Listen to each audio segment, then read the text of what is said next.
Ako lang ni share ang akong Miniso haul. So this is mga dried fruits guys. So kung matug nung Miniso, pwede ninyong i-try, especially kung ganahan kag mga dried fruits. So first is this one. This is the dried red apricot. So lami kayo ang ilahang mga dried fruits dito guys. Lain nga dried fruits na ay blueberries, na ay mangga, na ay mga strawberries. Basta lahi-lahi ang mga dried fruits. And katong first nga nakatilawan na mo tong ilahang strawberry nga lami jud siya. So amo sa ning gipang try. So this is the apricot. So ingana iyahang porma.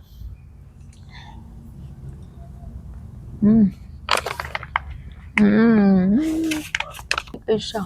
So ang iyahang isa ka pack guys is 119 pesos for 90 grams. So another is we have the collagen peptides assorted dried fruits. So kani siya is 75 grams and individual siya nakapack. So ang nasa diri is apricot, na siya mangga, na siya pineapple, na siya strawberries. So mo na siya. So man na yung mga sud. Dumi ka na siya ah.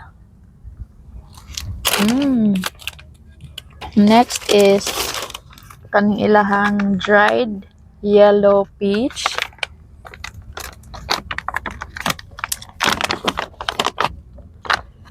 So nga ni sa lang porma.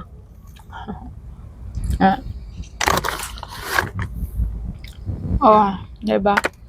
So kani siya is 90 grams sad.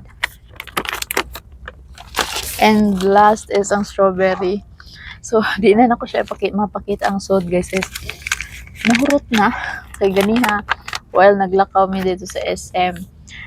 Amo siyang gikaon-kaon sad. So mao na ni siya ang nabili na lang ang pack niya.